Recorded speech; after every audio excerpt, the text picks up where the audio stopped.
I'm Alan, a dedicated aesthetic doctor specializing in injectable treatments. In the upcoming demonstration, I will share my exclusive techniques.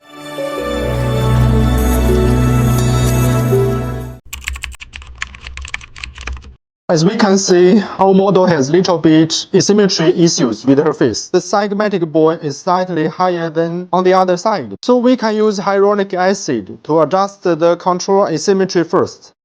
Let's start the injection from the cream point. This hyaluronic acid is more about a soft sculpting concept. We normally think that injections for lifting have to use firm products. This brand is not very firm. It performs a good integration. In order to achieve a soft sculpting result, it's unlike other hyaluronic acid, which is harder, might cause edema in the tissue spaces. After injection, when edema expands the entire cavity, it can result in an oil-filled appearance. This product can help avoid this issue. Pass me the tumescent fluid, please.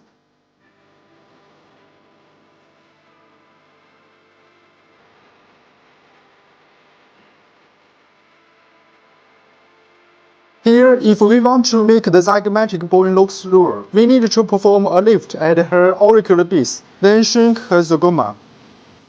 Okay, now her face asymmetry is adjusted.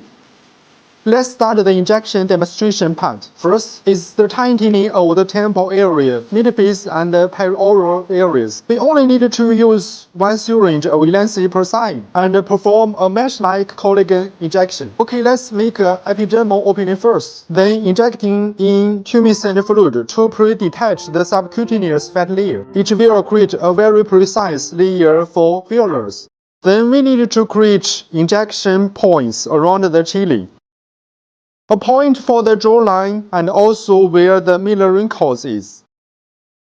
Now what we are performing is pre-detachment for mid-face apple cheek area with tumescent fluid and also the area of the nasolabial folds. Here we use a fine 25 gauge cannula to make a layer separation.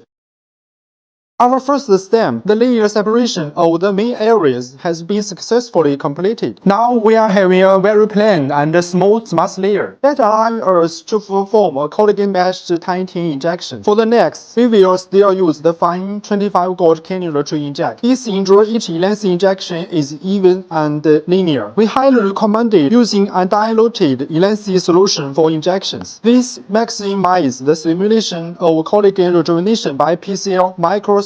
Okay, of course. If you are not particularly sure about your injection technique and experience, you could also refer to the global guidelines, which is compounded with 0.2% saturation of lidocaine. This could help us to improve the comfort level of patients. Additionally, it makes the injection layout smoother and more even. Okay, next, let's start the injection from the upper face to the lower face. We must to make sure to the retrograde injection, instead of doing epidermis detaching and injecting simultaneously.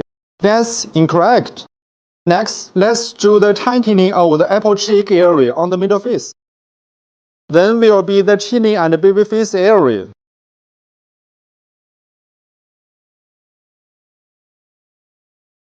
For the other side will be the same four parts.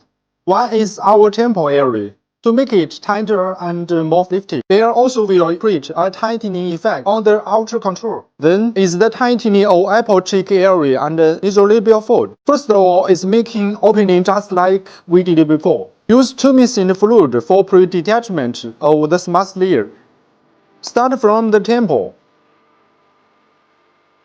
Then we go to the apple cheek. Then nasolabial fold and baby face area. The last is chilling.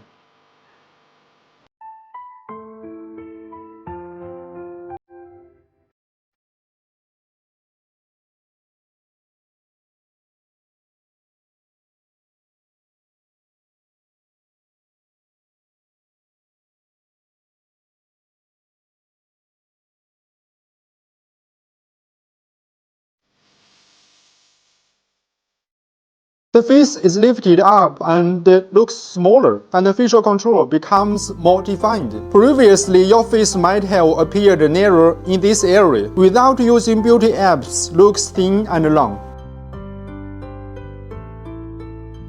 Subscribe to my channel and join me in shaping the future of beauty with painless rejuvenation.